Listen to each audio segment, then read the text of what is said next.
Grace and peace to you. We continue our study of Revelation. We're in Revelation chapter 14 and verse 12. It says, "Here is the patience of the saints. Here are they that keep the commandments of God and the faith of Jesus." The patience of the saints, waiting for Christ's return. That is the reason for the believer to live in patience. We must separate ourselves from the sins of the world, understanding the importance of following Christ and not following society.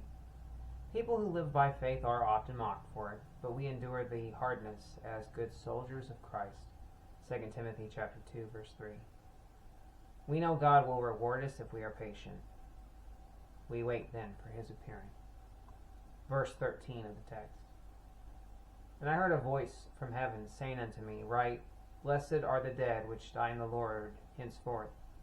Yea, saith the Spirit, that they may rest from their labors, and their works do follow them. They are blessed because of what is to come." Bear in mind, we are not finished with Revelation by any means. There is much more that will take place. Between, then, the judgments of the Revelation period and the relentless persecution of the beast and his regime, dying in faith is preferable. Jesus spoke of this time. He said it would be great tribulation, unlike anything anyone had ever seen. Matthew 24:21. Their good works are recorded in heaven. Approbation and accolades await believers there. Verse 14 of the text. "And I looked, and beheld a white cloud, and upon the cloud one sat like unto the Son of Man, having on his head a golden crown, and in his hand a sharp sickle." Crowns, of course, speak of rewards in heaven. Revelation 4:4. However, the term Son of Man on the clouds is a clear reference only speaking of Jesus. Jesus used such verbiage in Matthew 26:64. This also speaks of the prophecy of Daniel chapter 7, verses 13 and 14. That event references the second coming of Christ to earth. We are then seeing a prophecy, a preview of that event. Sickles were used in the harvesting of crops, Deuteronomy 16:9.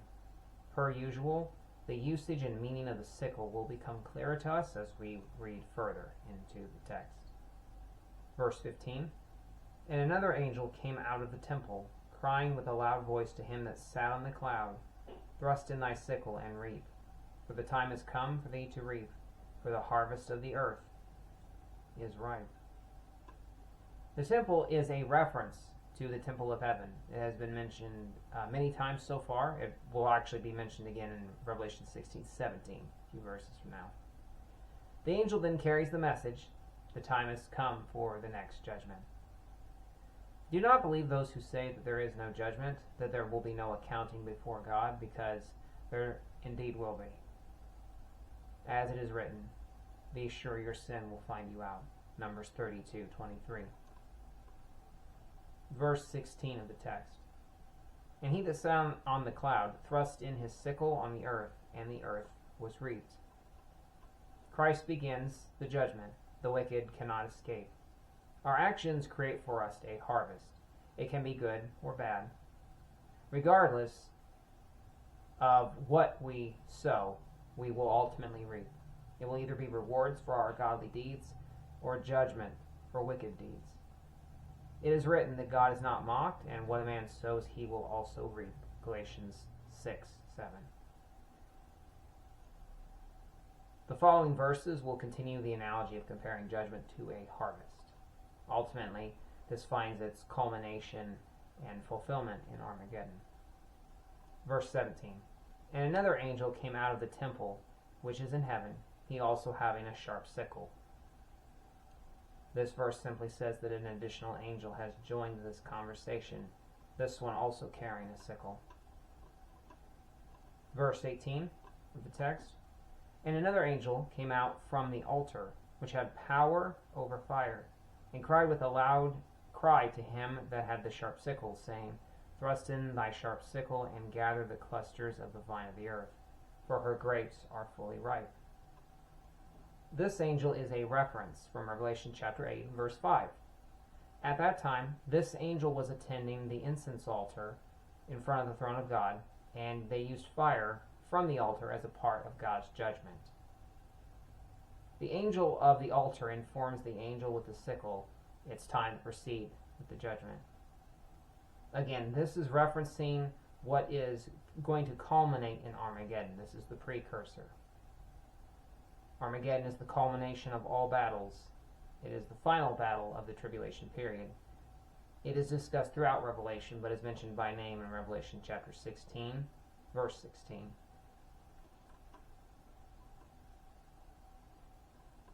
Verse 19 of the text. And the angel thrust his sickle into the earth, and gathered the vine of the earth, and cast it into the great winepress of the wrath of God. The angel with the sickle complied with heaven's request, and they began the harvest. The harvested are placed into the winepress of God. It should be noted that winepresses were used as a reference for judgment from God. Isaiah 63 verse 3 is an example. The book of Revelation has had many references to war, and this is a reference to the amalgamation of death born from it, from the beginning until the present. For example, in Revelation chapter 6, verses 3 and 8, in our previous studies, we outlined the conflicts that started at the beginning of the Revelation judgments, and all these conflicts have added up to an unthinkable sum of death, what is now in the present time of our text.